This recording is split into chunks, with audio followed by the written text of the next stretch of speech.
Arrêtez tout et ne faites pas un pas de plus vers le rayon électronique de votre supermarché. Si vous avez en tête de dépenser 1200 € pour ce nouveau téléviseur brillant avec toutes ses promesses d'intelligence artificielle et de design ultra fin, je vais vous demander de respirer un grand coup. Nous sommes en 2026 et l'industrie de la technologie vient de franchir une ligne rouge que très peu de consommateurs ont remarqué. Je suis devant un téléviseur d'occasion que j'ai déniché pour précisément 400 € sur une plateforme entre particuliers, et je vais vous prouver, chiffres et mesures à l'appui, que cette dalle écrase littéralement n'importe quel modèle moyen de gamme vendu 3 fois plus cher aujourd'hui. C'est un scandale dont personne ne parle. En 2026, acheter du neuf dans la tranche des 1000 €, c'est payer pour du marketing. Alors que l'occasion de luxe d'il y a 3 ans vous offre la vraie perfection technique. Aujourd'hui, on démonte les mensonges des constructeurs, on analyse les secrets des grandes surfaces, et je vous explique comment devenir plus malin que le système. La première chose qu'il faut comprendre en 2026, c'est ce que les techniciens appellent la régression matérielle silencieuse. Pour maintenir des prix attractifs malgré l'inflation galopante des composants, les marques comme Samsung, LG ou Sony ont dû faire des choix radicaux. Si vous achetez un téléviseur neuf à 1200 € aujourd'hui, vous payez une taxe énorme pour l'innovation logicielle. Mais le matériel physique, la dalle elle-même, est de moins bonne qualité qu'un modèle haut de gamme de 2022 ou 2023. Les constructeurs ont réduit le nombre de zones de rétroéclairage, ils ont aminci les couches de verre pour faciliter le transport, et ils ont remplacé les dissipateurs thermiques en métal par du plastique conducteur de chaleur bien moins efficace. Résultat, votre téléviseur neuf chauffe plus, dure moins longtemps et offre un contraste qui tire vers le gris dès que vous éteignez la lumière du salon. À l'inverse, ce modèle à 400 € que j'ai entre les mains était le fleuron de sa marque il y a quelques années seulement. À l'époque, les ingénieurs ne cherchaient pas encore à rogner sur chaque centime de cuivre ou d'aluminium. On y trouve une dalle native de 10 bits, sans aucun artifice de traitement. Là où les modèles neufs de 2026 utilisent souvent le dithering, une technique qui fait scintiller les pixels pour simuler des couleurs que l'écran est physiquement incapable d'afficher. Pour un œil non averti en plein jour au supermarché, ça passe. Mais le soir, votre œil fatigue 2 fois plus vite. En achetant cette occasion à 400 €, vous récupérez un char d'assaut technologique construit pour durer 10 ans, alors que le modèle neuf à 1200 € est un gadget optimisé pour tomber en panne juste après la fin de la garantie. Entrons dans les secrets des supermarchés. Pourquoi les téléviseurs neufs vous semblent-ils si incroyables en rayon?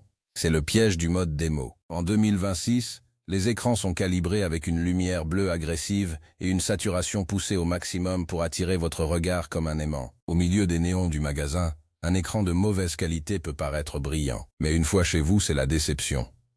Le téléviseur d'occasion que je vous propose a une colorimétrie qui respecte la vision du réalisateur. Les noirs sont profonds car l'électronique de l'époque était conçue pour gérer précisément chaque pixel et non pour économiser de l'énergie à tout prix. Les techniciens le savent bien, les meilleures dalles jamais produites sont celles des séries premium des années 2021 à 2023. C'est l'âge d'or avant la chute de la qualité de construction. Parlons de la fluidité, ce fameux taux de rafraîchissement. En 2026, on vous vend du 120 Hz partout, même sur des modèles à bas prix. Mais c'est presque toujours un mensonge marketing.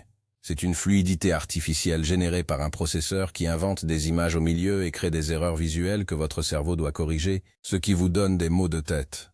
Mon modèle d'occasion à 400 € possède un vrai rafraîchissement natif. L'image est fluide parce que le verre est rapide, pas parce qu'un logiciel essaye de tricher. C'est la différence entre courir vraiment vite et regarder une vidéo accélérée. En jeu vidéo ou sur du sport, la différence est tellement flagrante qu'on se demande comment les gens acceptent de payer 1200 € pour un écran qui saccade dès qu'un ballon traverse le champ. Un autre point crucial, c'est le son.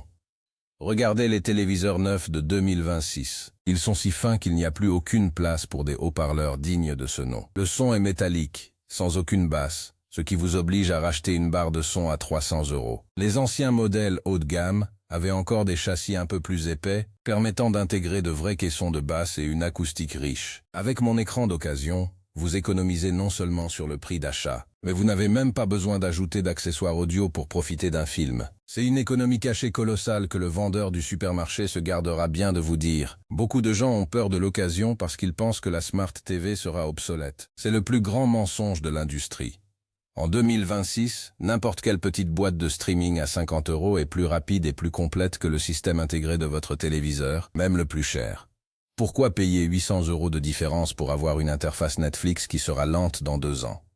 Prenez la dalle de qualité professionnelle de l'ancienne génération pour 400 €, branchez une clé de streaming moderne, et vous avez le système le plus rapide du monde sur le meilleur écran possible. Vous avez battu le système de manière intelligente.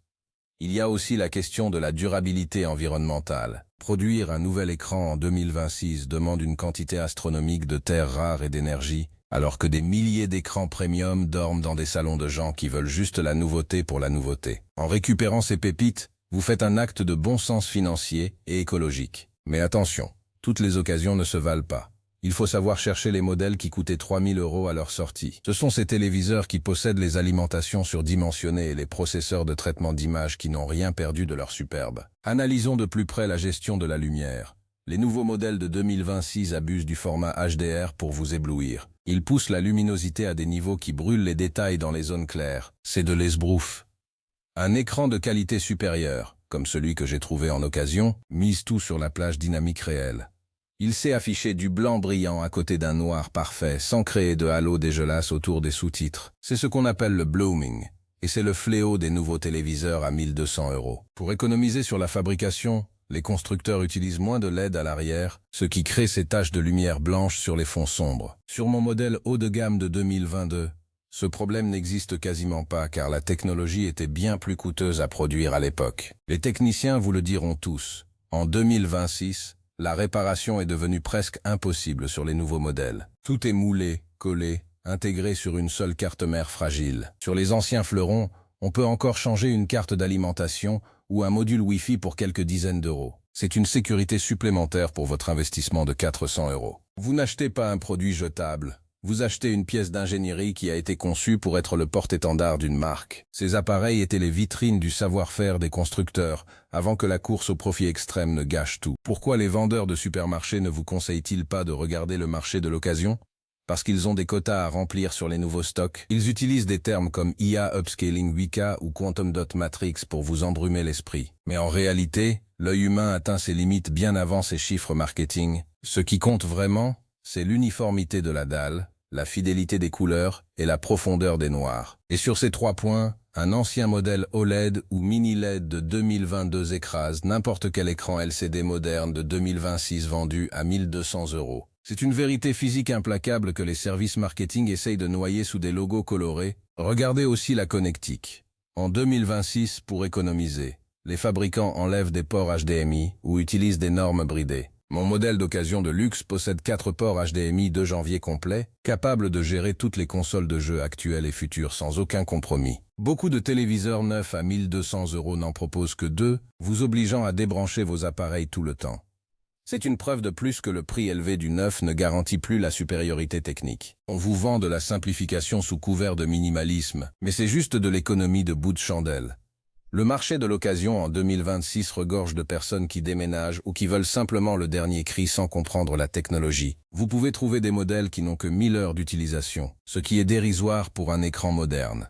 C'est le moment idéal pour frapper. Alors que tout le monde se rue vers les grandes surfaces pour acheter du plastique neuf hors de prix, vous pouvez acquérir du verre et de l'acier haut de gamme pour une fraction du prix. C'est comme acheter une montre de luxe d'occasion au prix d'une montre en plastique neuve.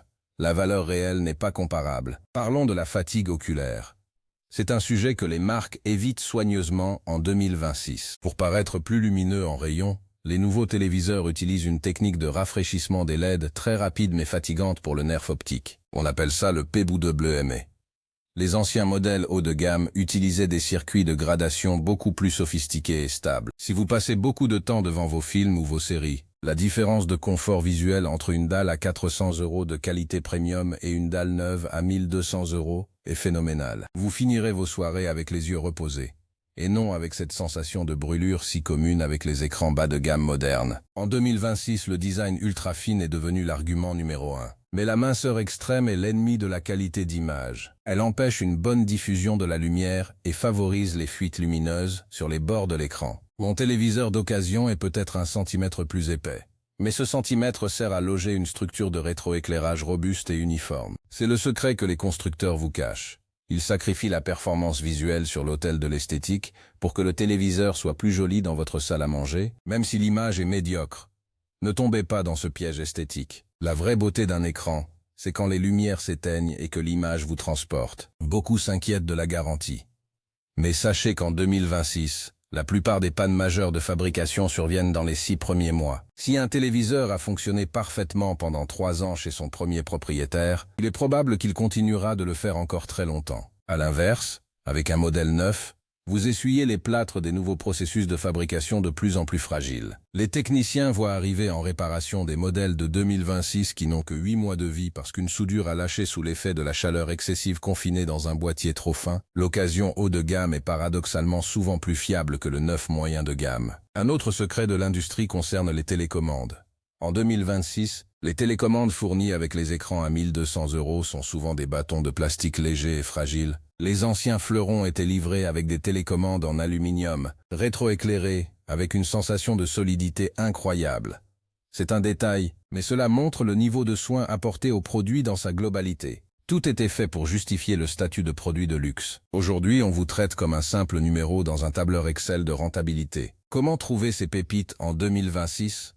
Cherchez les références de 2021 ou 2022 qui finissaient par des chiffres élevés dans les gammes des constructeurs. Regardez les annonces de gens qui vendent leur téléviseur pour cause de déménagement urgent. Testez l'écran avec une image grise uniforme pour vérifier qu'il n'y a pas de taches. Si tout est propre, vous venez de réaliser l'affaire de l'année. Vous aurez une profondeur d'image, une fidélité de couleur et une fluidité que vos amis envieront, alors qu'ils auront payé 3 fois plus cher pour un écran qui aura l'air d'un jouet à côté du vôtre. La vérité, c'est que l'innovation dans le domaine des dalles LCD et OLED a atteint un plateau. Entre 2023 et 2026, les gains réels en qualité d'image ont été minimes, voire inexistants pour le grand public.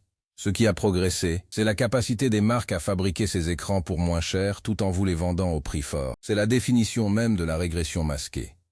En choisissant l'occasion de luxe à 400 €, vous récupérez le sommet de la courbe technologique avant que les constructeurs ne commencent à sacrifier la qualité sur l'autel des profits. Imaginez la scène.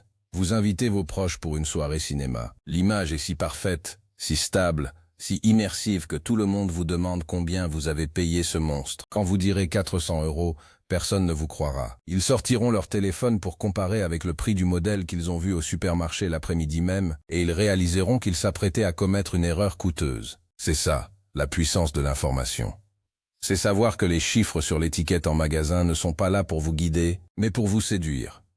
En conclusion, en 2026, le prestige ne se trouve plus dans les cartons neufs sortis des entrepôts de la grande distribution. Le vrai luxe, c'est de posséder l'ingénierie supérieure des années passées, quand la durabilité et la perfection de l'image étaient encore des priorités. Prenez ces 400 €, allez chercher cette occasion premium que personne ne remarque sur les sites de petites annonces et profitez d'une expérience de visionnage qui surpasse tout ce que le marketing actuel essaie de vous imposer. Soyez malin, soyez exigeant, et ne laissez pas les secrets des supermarchés dicter vos choix technologiques. La meilleure dalle du marché n'attend que vous, et elle est bien moins chère que ce que vous imaginiez. Le futur de votre salon ne se trouve pas dans le rayon promotionnel, mais dans votre capacité à reconnaître la vraie valeur matérielle derrière le brouillard médiatique de 2026.